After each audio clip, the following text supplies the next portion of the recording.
welcome out to the Kennedy Space Center here near Port Canaveral. We are so excited to be out here, and a super huge thank you to Kennedy Space Center for having us out and inviting us out for the day. We've got a jam-packed itinerary, and we're so excited to get ready and explore, so come along for the ride. This place is massive, so whenever you come in, you pay for your parking. They're able to park you in one of the like 6 different parking lots, but look at how awesome this entrance is. This is amazing. You can see like the rocket over this way. We've got several will call centers for tickets. They've even got a few self-service ticket kiosks, but we're ready to go and explore. Let's do it. So I'm over here at the will call, and they have daily admission prices. You can see one day's admission is $75, $65 for kids, and they have several different add-on options as well, like a conversation with an astronaut and some really cool other fun experiences. So I'm thinking there might be a chance that we could add in some extra fun a little bit later on. We just got scanned in for our tickets, and we're seeing the Heroes and Legends Astronaut Hall of Fame. We've got all these rocket mock-ups here, and then the new Gateway building, which is the new experience that I'm super excited to go and explore. We're ready for a full fun day. Oh look, the kids are getting their pictures taken. Yeah, this is gonna be awesome. Look at how cool this is. This is welcome. This is fantastic. I don't have another word for this. I feel like I could spend all day just in the Gateway section. This is super cool. The kids are getting their pictures taken. Oh, look how awesome this is. Look at the flooring too. I feel like I'm literally walking like on the moon. This is insane. Look, here's a starship on the ground. Oh, this is cool. What do you think, brother? It's really cool, huh? Yeah? Are you ready to go and explore a little bit more? Yeah. Okay. Hey Nat, what do you think? It's pretty neat, huh? Whoa. This is massive. I know I keep saying that, but this is stunning. It's something that definitely will be like humbling for sure. To see all this like in front of your face, and it's not just a theoretical, it's not something that's already up in space. Whoa! That's really cool. Very neat. Very neat. How long is that rocket? That's amazing. Oh man, I love all these mock-ups here. So this is a mock-up of Space Launch System. Very cool. Oh, this is kind of what we saw outside right here. Very neat. Holy moly.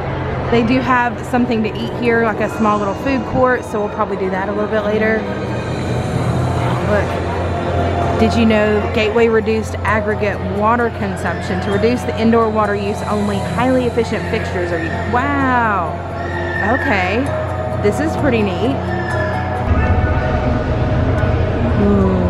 The Orion capsule. You can kind of see it through here, like when you don't want to see things through the screen, where it's got something displayed, so that way you can kind of take a look at everything in its entirety by walking around it. That is so neat. This is inspiring. Like, people built this. Thing is, look at the screens they've got. They're kind of interactive here. So the Orion capsule, built by NASA for Lockheed Martin, the Orion spacecraft is designed for a new era of deep space exploration, capable of carrying crew and cargo to the moon and eventually to Mars. That is insane. It's large enough to hold a crew of 4 and necessary cargo, and was tested on December 5th, 2014. Whoa. Look at this mock-up of the Vulcan rocket here. So obviously not to scale, but this is crazy. Look how massive these things are. I can't imagine to like stand in there or be one of those that were actually thrust into space from this rocket. Very cool. They've also got a ride up here that you can see, so you can kind of see an observation bay out this way. They've got a ride area there that you can do departures through. So not a huge long line, so I think we're gonna have a chance to check it out a little bit later. This is the Delta 4, I think. The United Launch Alliance Triple Body Delta 4 Heavy is the largest configuration in the Delta family of rockets. Whoa, that's crazy. Let's see, first exploration flight test was in 2014, ensuring critical systems work for deep space exploration. Also developed and designed by Lockheed Martin, and will one day carry humans to the moon and Mars. Fantastic. Wow, look at all this technology, guys. We're getting so much closer to being able to explore the deep space. It's unreal. It truly is. They've got another thing built by Lockheed Martin.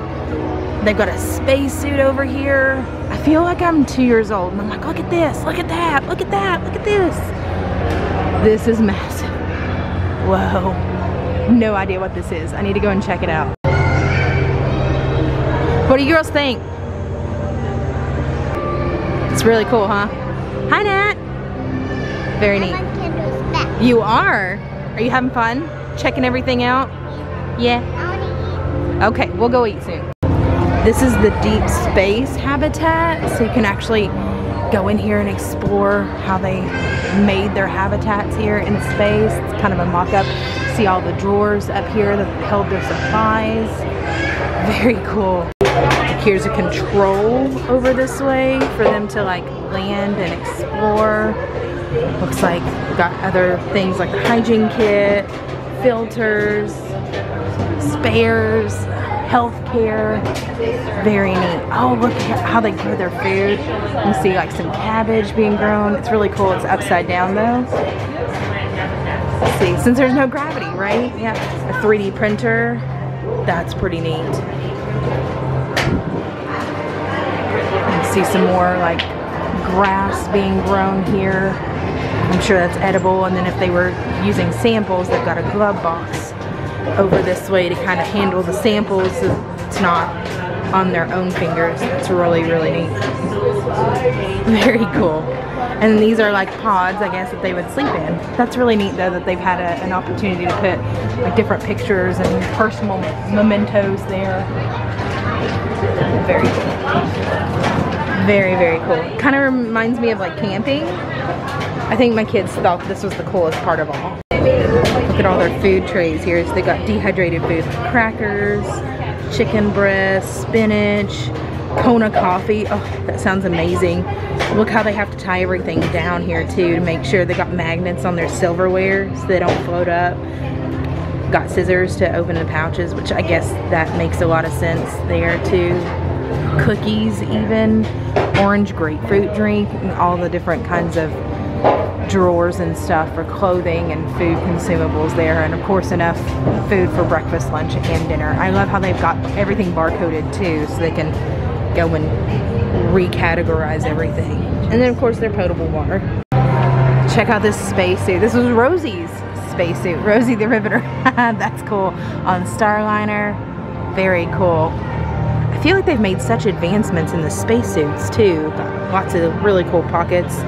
Shoe covers, gloves, of course their helmet and their microphones too. So that was actually the Boeing CST-100 Starliner spacesuit. Okay, very cool. It weighs 20 pounds with all its accessories, and that's about 10 pounds lighter than the AES worn by space shuttle and astronauts. Whoa. What you checking out, bud? Ooh, a command module and a service module. I love how interactive this is.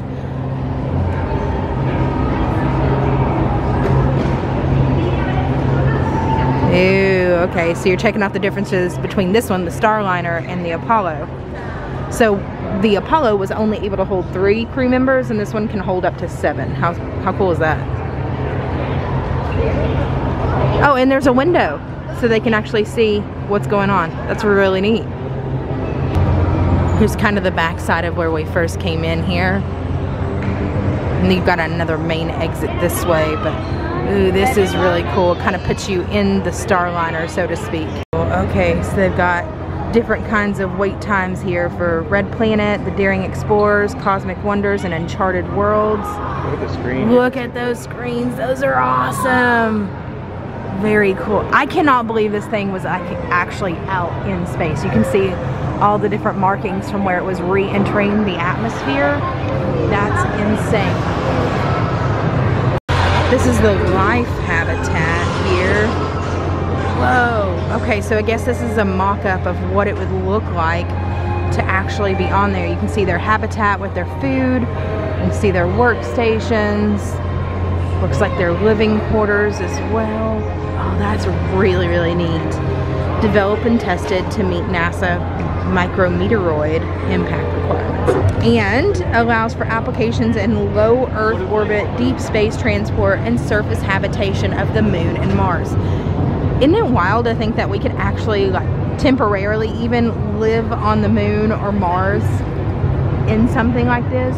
Like, it blows my mind. Look at this, somebody made the mission successful. So this gives you a chance to kind of configure the rocket, so to speak, and fix it. Oh, that's really neat. This is the RL-10 rocket engine by Aerojet Rocketdyne. Whoa, this is really, really neat. Let's see if we can try it. Okay, upper stage engine has flown hundreds of missions over the past 50 plus years. Let's see, research, communications, exploration. Let's say exploration. Ooh, we gotta fix the hydrogen and oxygen for the combustion chamber. At 18.0 kilometers, release the liquid hydrogen to cool the engine and prepare for ignition. Okay, cool. When hydrogen reaches the combustion chamber, release the oxygen. Waiting for it. Tap the combustion chamber to combine the fuel and ignite the RL-10. Oh, it's counting down. 4, 3, 2, 1. There it goes. Oh no, we failed the mission. Hydrogen was released too late and the combustion was started too late. No. Okay, so let's try again. Alright, Kendall's gonna try.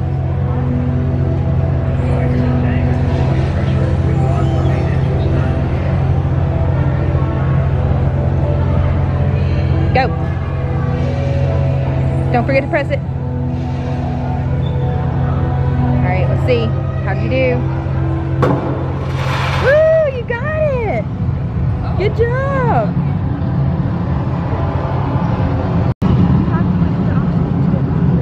You have to what? You have to wait for the oxygen to get to the combustion. Oh, okay. That makes sense.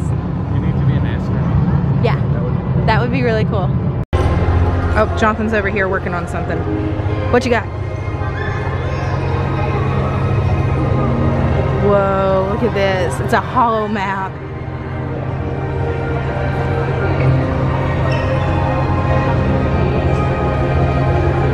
Look, you can turn it around and everything. This is so neat. I wish everything had hollow maps. Jonathan just made me realize that this one is actually SpaceX and told me that it's one of the rockets that actually self-parks itself. So if you're familiar with Elon Musk and Tesla, this is kind of the same company or same minds that created that technology. How cool is that? Okay, so they've got to create your own space bowl. You've got, looks like barbecue chicken, short rib actually, roasted corn, rice, edamame beans, cucumbers, carrots. It actually looks really good. Oh, there's another create your own bowl. This one has grilled chicken with brown rice, jalapenos, shredded cheese, pico de gallo, and roasted corn. Hey y'all. What'd you get? Chicken and rice, huh? Yep. Chicken and rice. How cool are these bowls? Like they fold in on themselves and everything? Are they not wonderful? Very cool. Okay, so my mom's with us too, and she got a bunch of like roasted corn, salad, cheese. Oh, and a Pepsi. Gotta have the good stuff, right? All right. That looks great. And then we go. What is that? Like barbacoa or something? It is like carne Korean molida? barbecue short rib. Ooh, that looks good. Hi! Oh my goodness, how cool is this? Oh, that's so awesome.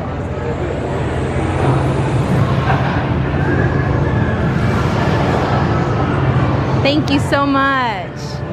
So glad to see you. How cool is that, Deb? He's on wheels and everything. Look at his backpack. That is awesome.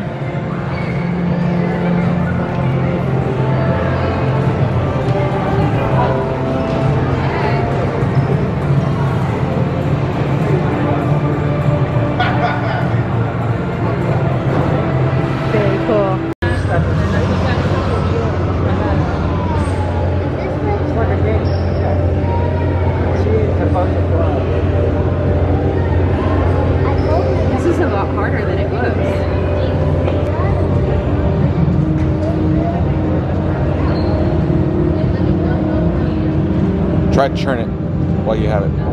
Oh. Oh, it had it. Whoops.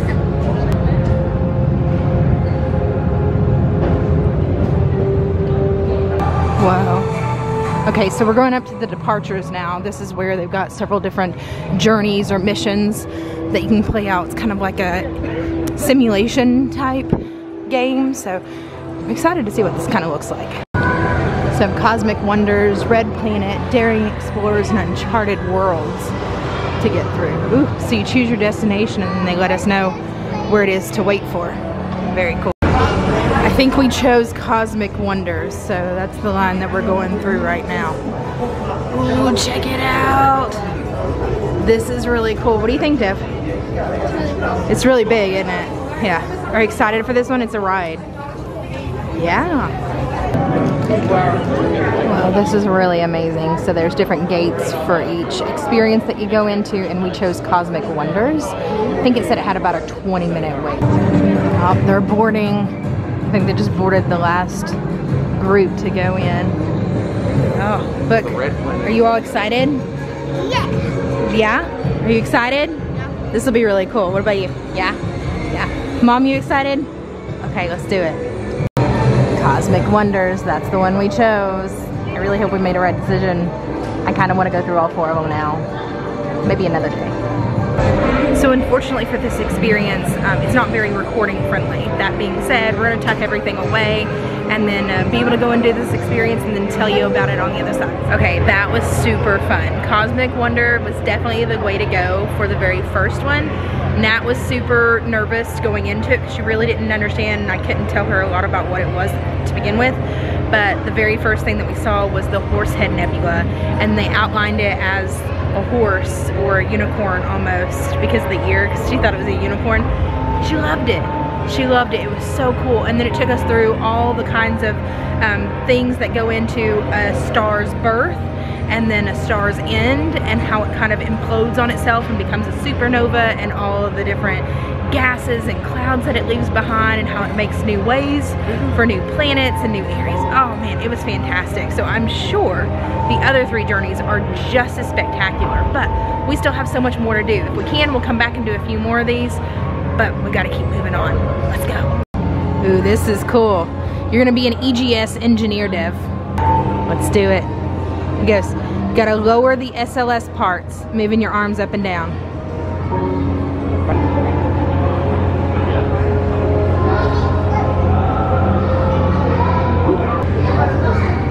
Move it up, move it up. Line them up. Oh, good job. So now that we're done with the gateway and every experience in through here, we're gonna go out to the Rocket Garden, which is actually what I learned that it was named, Rocket Garden. So that way we can go out and explore there, maybe even see about getting in on the tour. And here we are, out here in the Rocket Garden, just outside of the Gateway building. This is really cool. Now, I believe they do tours every 20 minutes or so it'll be nice to just kind of get out here and explore. Jonathan was just telling me that this one has like a shark face at the top here. So Delta II has done 52 science and exploration missions, 57 national security missions, and 46 commercial missions. This thing has actually been out not once, not twice, but over 140 times. This is crazy. And look, there's the shark head at the very top of it. The shark's teeth on the payload fairing of a Delta II rocket could only mean one thing: launch of a global positioning system satellite for the U.S. Air Force. Over its nearly 30 years of service, Delta II rockets launched the first 48 operational GPS satellites. Whoa, so this thing is literally responsible for us and our technology today. That's fantastic. Look at how massive these are. This is insane. What was this, Apollo? Okay, the power of Apollo. Whoa, look at all the different parts and pieces to all this. This is neat. Check it out. And it's just sitting here. This is insane. I cannot believe that people like engineered this. Science, y'all. Science. It's amazing. This says, shaping things to come. Less than 3 years after Sputnik, NASA began test firing the Saturn V, the first launch vehicle created specifically for the space program. It was the largest rocket ever built in America and led to the development of the huge Saturn V. The Saturn IB was used to launch the unmanned Apollo 5, the 3-manned Apollo 7, and the 3 Skylab crews in the Apollo-Soyuz test project into orbit. Whoa, this thing is massive. I mean, I guess it has to be whenever you're setting everything up on those big rocket launchers upright, but just to see it on its side, totally different perspective. Look at everything through here. This is ginormous. I now know why this is Rocket Garden Tour. Very cool. Very, very cool.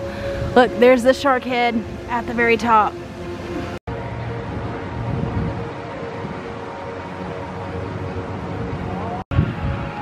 Learning to phone home. So an antenna located in the Goldstone Deep Space Communications Complex in California. This is the Pioneer 4 that was launched out of this rocket. Pioneer 4 sent aloft aboard the Juno 2 on March 3rd, 1959, flew past the moon and into an orbit around the sun. It sent home a huge cache of information that was received at the brand new communications complex at Goldstone Lake, California. This is crazy. Our telephone to the stars. So this one is responsible for telephones. The other one that we just saw was responsible for our satellites, our GPS satellites. Crazy. Everything we use on a daily basis. This one here, I bet you this one's probably 1940s or 50s. Oh, chasing the Russian bear. Okay. Renamed Juno renamed Juno 1st. The 4-stage rocket pushed the 11-pound Explorer 1 satellite into orbit on January 31st, 1958. So this is what the U.S. sent up in response to the Russian rockets. Holy moly. Oh, Nat found the good stuff.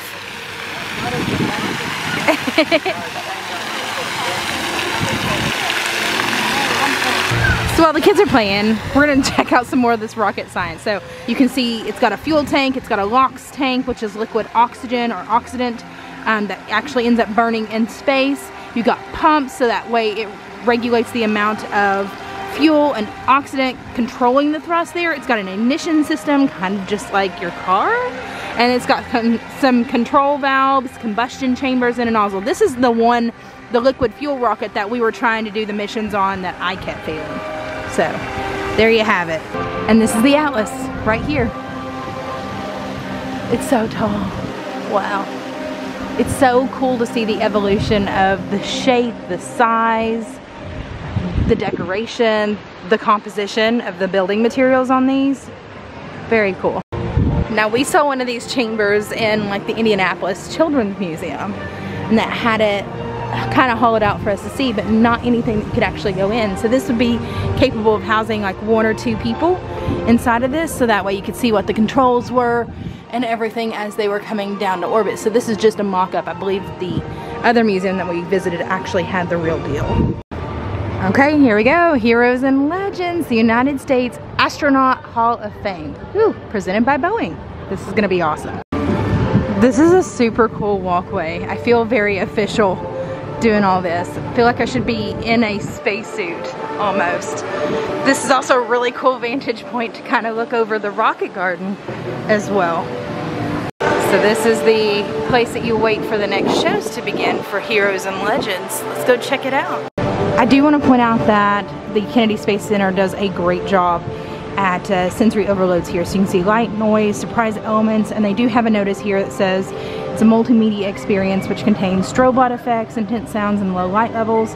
So those with different sensitivities probably should not participate. So well done, Kennedy Space Center, on being able to keep our sensory friends as well equipped and informed as possible. Whoa, look at the theater here. This is cool. It's almost all the rockets there in the rocket garden. This is everything we just went and saw. We see the Redstone, Juniper C, the Juniper, they all kind of go in succession here. Juno 2, the Mercury Redstone, Mercury Atlas, the Gemini Titan 2, Saturn 1 Block 1. You can see they get even more and bigger and bigger and bigger. Saturn 1 Block 2, Saturn 1B, and then all the way into the Saturn V, which we see here in the center. That's the one kind of on its side. So we just got out of the Heroes and Legends Theater show. That was amazing. It's incredible what those people were doing well before what we thought was possible. Now we're gonna take a look at some of the space shuttles that they were showing off in the theater. You can see some of the inner workings there of the capsule and of the rocket itself.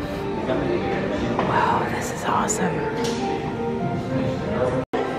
So this exhibit is all about what a hero is comprised of. You can say a hero is inspired, passionate, curious. I think I saw tenacious down here as well.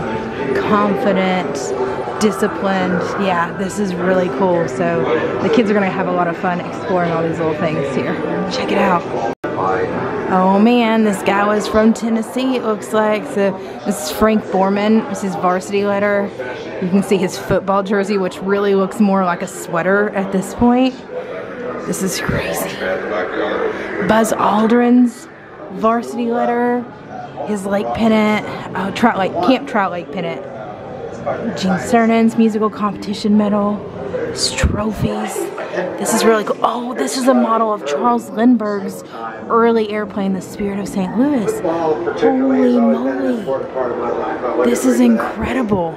This is Bob Cabana's home-built crystal diode radio. What is that? That's insane. He built that himself. Incredible. Tenacious. Okay, Deke Slayton's Mercury survival knife. Ooh, I guess that must have went up into space with him. Here's a World War II bomber jacket. I mean, even if you're just not into space in and of itself, just all this extra memorabilia is so inspiring. And this is a mock-up of the Mercury mission control for Friendship 7 in 1962. How crazy is this? Now, while we obviously can't see a real mission control setup, this is incredible. It's set up identical to how it would have looked back then for that flight. That's wow. That's just wow. I don't have another word for that other than wow. This is for being courageous. We can see the umbilical plug from the Mercury Freedom 7 launch. So that's the plug that they plugged into being able to walk around outside. This is the Atlas Mercury. You see John Glenn's handwriting there. I think that's Scott Carpenter right there. This is a mock-up of the Gemini Titan. Wow. On this side is the Gemini 9 capsule. So we were actually able to kind of see a mock-up of the spacewalk, but this was the actual capsule that he was walking around out there in space in. Wow. Incredible. It blows my mind. It really does.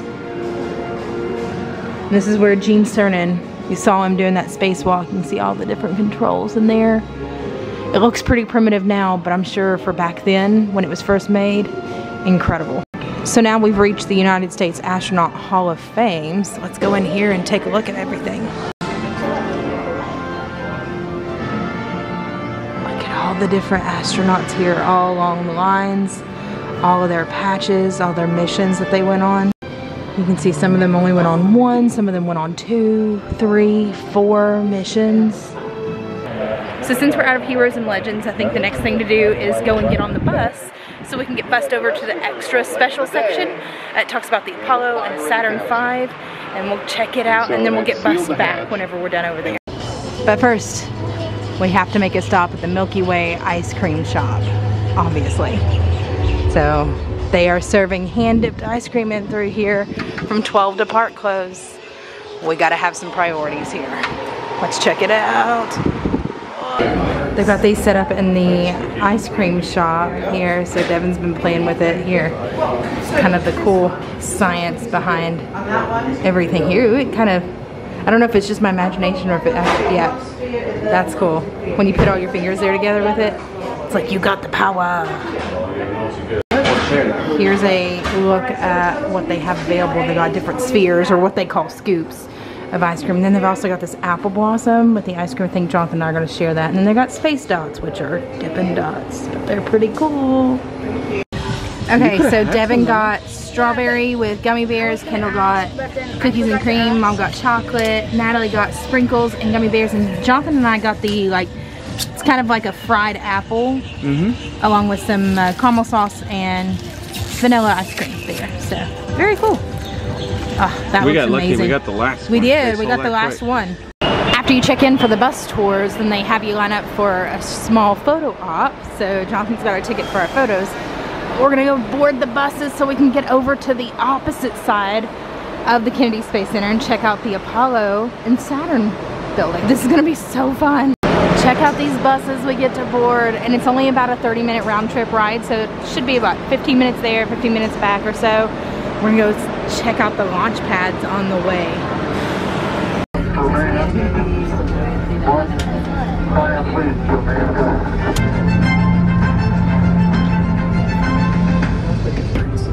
The more we learn about our universe, the more questions we have.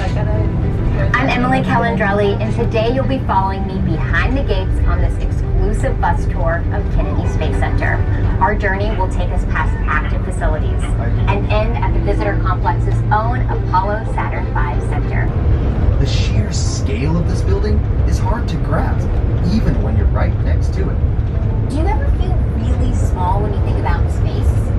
What about when you're standing next to a skyscraper or a really big bridge? We did it during the Apollo program. How amazing that was. So it seems so appropriate that as we return to the lunar surface, we return to the moon. Alright, the Apollo and Saturn building. This is what took us over here to these other buildings from the bus tour. This is going to be awesome. We'll catch you guys just after the theaters. If you must leave during the presentation, please exit through the doors on your right. This is what the mission control, the launch control looked like back in 1968, I believe they said. Just like completely untouched. This is, well, this is so incredible.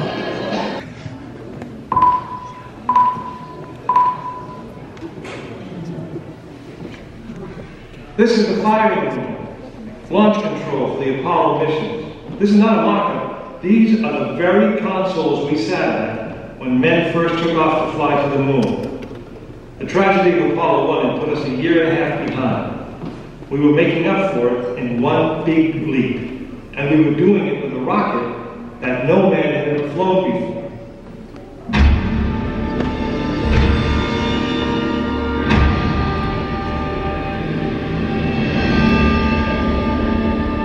It was a few days before Christmas 1968 when Apollo 8 sat on the pad. She was the first of a new kind, a moon rocket. This was the Phoenix, risen from the ashes of Apollo 1. The first Apollo crew did not die in vain. This was to be their testament. Ice to form on the outside of the craft. The extreme temperature differences between the air and the sub-zero fuel caused the metal skin of the rocket to expand and contract. Everyone was on the pad agreed. It was as though the rocket was alive. In this period, once we get the firing command, the various tanks within the three stages of the Saturn V launch vehicle begin to pressurize.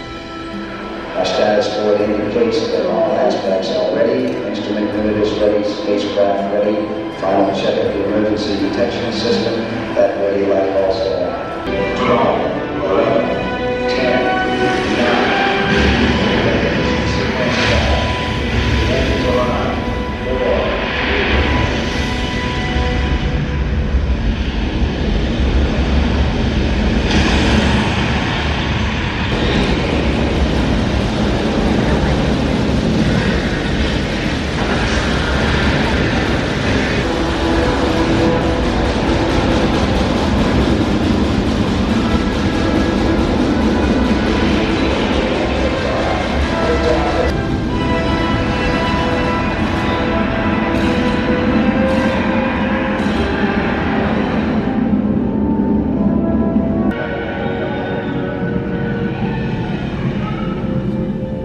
Apollo 8 successfully orbited the moon, and the astronauts returned safely to the Earth.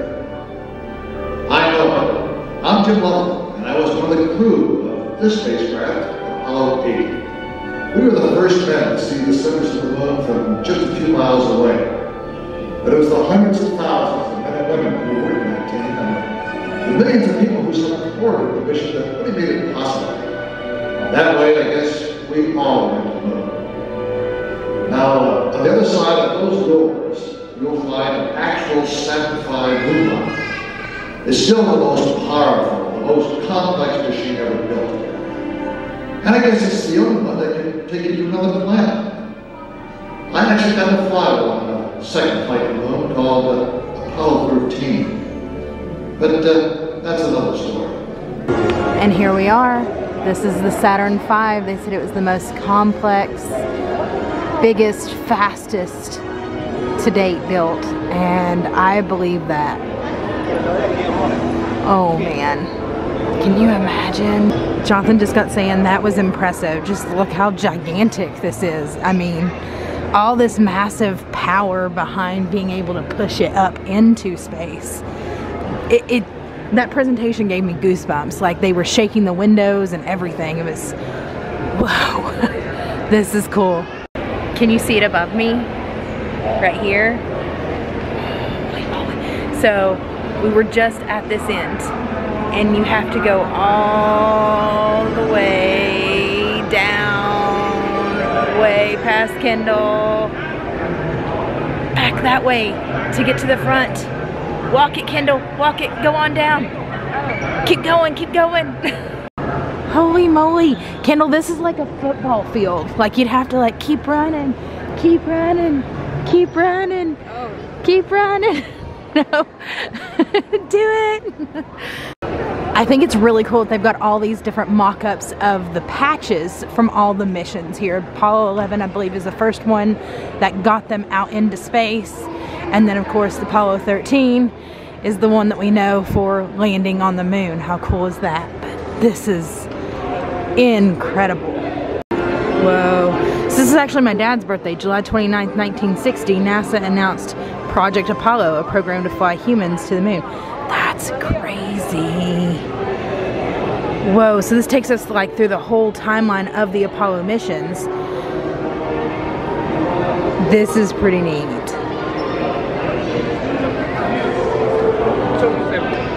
You can see the VAB, which is actually what they took us by, being assembled there in 1965. The Surveyor, which is actually just kind of a robot there. And this was the 3 crew members that were claimed in the fire from the very first mission they tried to make. Apollo 4, Apollo 6, there's the Apollo 7, Apollo 8 going to orbit the moon. Apollo 9, they successfully complete the first piloted test of the lunar module. Apollo 10, Apollo 11. That's when Buzz Aldrin was training for the moon's reduced gravity. This is crazy. Very cool. Here's the capsule. And that also houses the return to Earth right there. So all the astronauts make their way into that. Whenever they're looking to return, they break off from the rocket as they're re-entering the atmosphere. Check it out. That's one small step for man, one giant leap for mankind. That's crazy. I love this. Look, this is a mock-up of the moon lunar lander here. It's kind of a mock-up of them when they landed on the moon's surface there with the flag and all of them surveying and the lunar lander there. That's crazy. Check it out, they got an Astro van here. Oh, this is cool. So this Astro van actually took the fully suited Apollo astronauts approximately 9 miles from the manned spacecraft operations building to the launch pad for their missions. Holy moly, this is a huge piece of history right here. This was the vehicle that transported real humans, real astronauts to their missions. Can you imagine the emotion here? Like, goosebumps. This is it. It's what you can see. Just pretty plain, huh? But they had to have all the extra room for all their equipment and stuff, so. Whew. It's It's crazy. They also have an Apollo 1 tribute here. I believe it's kind of like a walking experience, so we'll go in through that. Well, this is the Lunar Theater, so they do another show in about 3.5 minutes, but dang, this is cool. It's like a television set from like the 1950s or 60s, or a soda shop if you were there trying to watch this all unfold. This is crazy. So this is the Apollo 1 tribute. You see all their personal effects here. You see Gus Grissom, Edward White, and Roger Chaffee, all their personal effects here.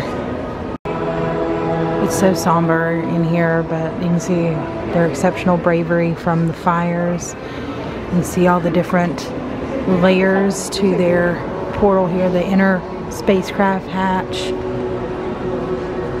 the outer hatch, and then of course the boost protective cover to cover the spacecraft during the launch there. Wow. And this brings us into the next part of the walkthrough experience. So this is the exact hatch that all of those astronauts walked over for their final walk here. 30 stories, I think, high. That's how it would have looked like to them looking out over the edge. This is chilling. I have goosebumps. You can see as you look down what it would have looked like to them. It's very sombering, for sure. And then here we go. This is where they would have walked up into to have been able to man the rocket. So Kendall's gonna go up here and touch a sample of the moon. What's it feel like? Like smooth plastic. Smooth plastic? Yeah, do it. It's a rock from the moon. It is. It's a lunar sample. It was picked up by Jack Schmitt on the Apollo 17 lunar module landing site. Like plastic? Well, that is. So this is just a small chunk of like a larger sample, but That is. yeah, that's it. It's part of the moon. Right there. Oh, it does. Just feels like kind of like a countertop. Yeah. This is crazy to see all that was involved in manning this and making sure that it took off here. Look at how advanced it is here. And this was in the 1960s. Like, it's still blowing my mind. I believe this is a mock-up of the lunar rover that's been out on the moon. I believe that is the actual one, but check them out. They're so cool. There's a color TV camera on it. Oh, this one was the one from Apollo 16. There's a 16mm data camera attached to it. It's got its own controls and pad there too.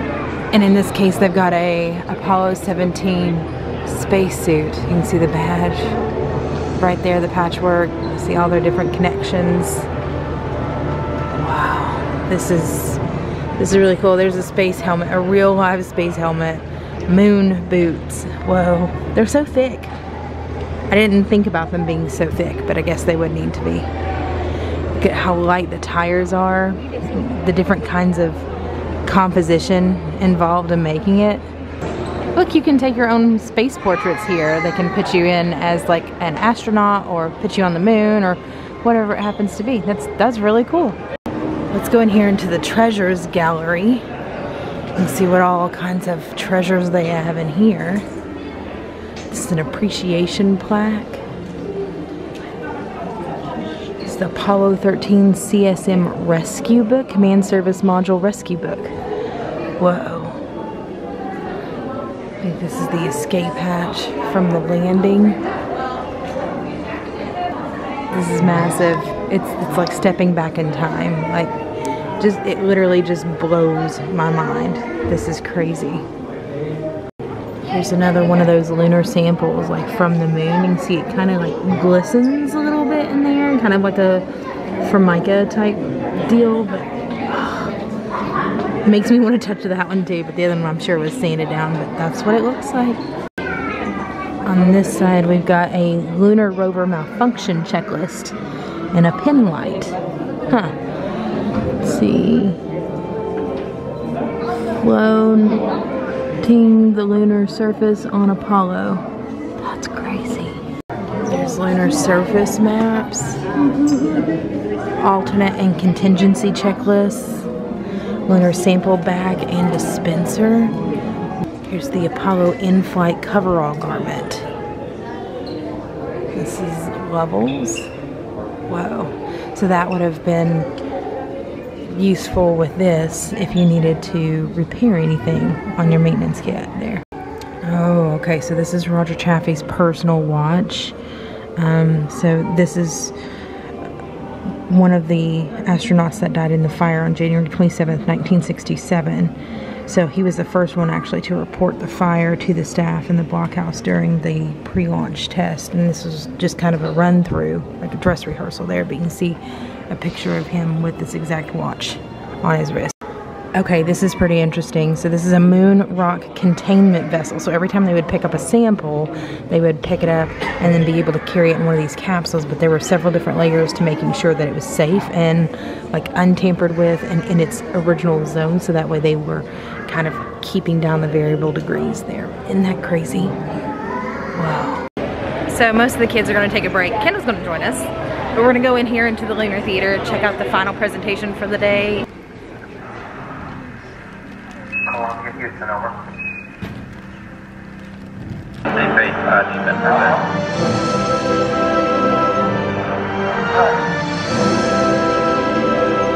Check to fuel, monitor, over. 90 seconds of fuel remaining. Now less than 200 feet, and the Eagle is too low to safely abort back into orbit. They call this part of the flight plan Dead Man's Curve. No level, no level. All that's left for mission control is to read off the fuel remaining in seconds. 60 seconds. 60 seconds. The entire moon landing has come down to 2 men and 1 minute.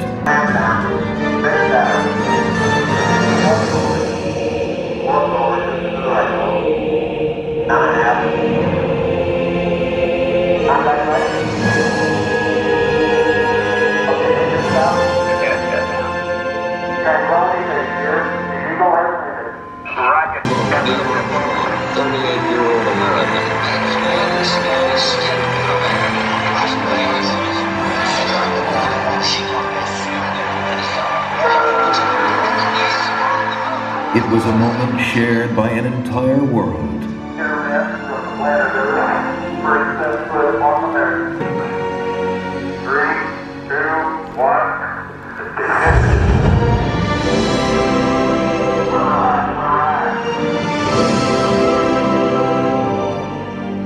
When I have a chance to talk to kids, I tell them, the first thing I tell them is to take the word impossible out of their vocabulary. Go to their teacher tomorrow morning and scratch it out of the dictionary. The word doesn't exist. If I could stand here and tell you that I lived on the moon, that I called the moon my home for 3 days, you tell me what is impossible in this day and age, much less in a generation that follows, much less into the 21st century. Nothing is impossible. The Apollo program ended in December of 1972, but our journey into space is just beginning. I'm Neil Armstrong. The future of space travel is being written right now in the dreams and imaginations of a new generation. Perhaps that's the greatest legacy of Apollo. It shows our children and grandchildren that with courage, imagination, and the will to explore, no dream is impossible. That was incredible. That is one thing that would like really make you think, really makes you emotional about everything. It's inspiring. You know, you come away as little kids and the world is your oyster, right? Like you can do anything. And then somewhere along the lines we lose that. But then to hear that again from people that have done what we thought was impossible is just, I don't know if there's words for it. That's so awesome. So this is the final gift shop for us before we head back on the buses over to, I'm gonna call it mainland, NASA Space Center, Kennedy Space Center. So You can check out all the gift shop offerings, but I think we're just gonna go ahead and go on out. Well, okay, so our journey over here by the Apollo and Space Center is kind of coming to an end, so we're getting ready to board the final buses back over to the mainland Kennedy Space Center area and go and finish out the rest of our attractions for the day. The corner as we pull in is the home of Atlantis. You still have time to go in there and see that amazing display of that orbiter. You don't want to miss seeing that. So this is the Space Shuttle Atlantis. Atlantis is actually housed in here, so we've got just a few more minutes to go in and take another look around. Ooh, this is massive. This is a huge building. Wow. We're just getting started. There's so much to explore in here that they're making this long walkway for us. You going, Nat? Ooh, I think I see it there. Slowly but surely, we're making our way up. Can you imagine how much further you have to go up to actually get to the top of this? Ah, there it is. That's Atlantis. Look at all the reusable heat shields. This thing has traveled over 126,000 miles, reused on mission after mission after mission. This is insane. What? Look at how ginormous this is. Oh, man. So you can see just exactly how massive it is. And this is just the body. That's not even counting like the wings here or on the top side. Wow. Look, here's some of their food. So they had like chicken breast there, freeze-dried like beef patties, mac and cheese, M&Ms, peanuts, butter cookies, cheddar cheese, granola, turkey tetrazzini, oh my gosh, tea. Oh, that's cool. Chicken with corn and black beans. What? Oh, honey, you don't want those M&Ms. Those are freeze-dried. Oh, this is so cool. They've got a mock-up of the main cabin here. You can see where all of the different pieces, parts would have been. But look how cool this is. You can kind of look at all the controls with everything through here. All the different knobs and levers. Look, Dev. Think you could have manned the space shuttle? I could. You could? Oh man. Look, mission time and everything.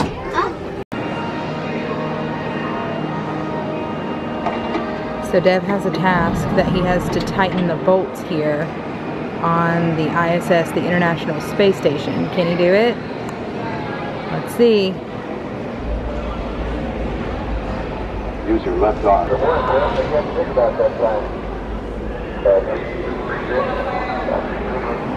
Going to get comfortable.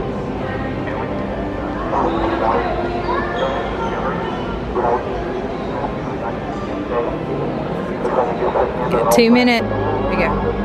There you go.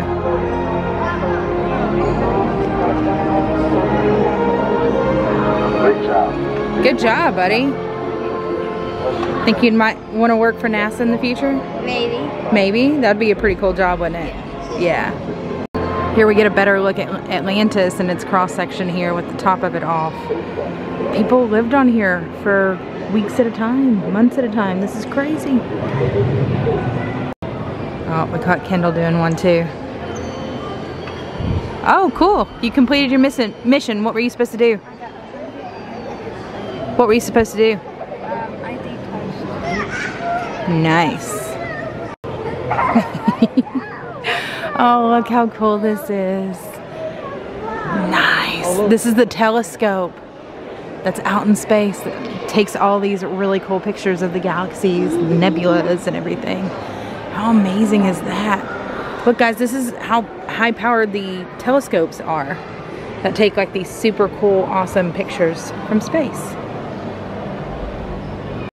Okay guys, if you're going through, you can't have any shoes on. Ken, are you going through? Oh, Kendall's going in for us. Got a Kendall cam? All right. So they get to crawl through here one by one. So they get to come out through this tunnel. So this is kind of a mock-up of the International Space Station here. But did you happen to know that the International Space Station is actually larger than a 6-bedroom house? The internal volume of a Boeing 747 weighs almost 1 million pounds, which is more than 320 cars, and travels the equivalent to the moon and back in about a day. So interesting. Look at the underneath of the Atlantis with all the heat shields. That's incredible. That is incredible. So cool.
Okay, there you have it. That was our mission to explore the Kennedy Space Center. I hope you all had just as much fun as we did, and it's inspired you to start your own mission coming out here to explore. But I think we've shut this whole place down. They're getting ready to close on us. So another huge special thank you to Kennedy Space Center for having us out to come and explore not only the regular grounds, but the new Gateway exhibit that they just opened a matter of months ago. So when you come by, definitely check that one out. It's got some really amazing, almost like a ride, like a simulation experience. You got to come out and see for yourself. But for now, we're on retreat. So we'll catch you on the next ride. Bye, everybody.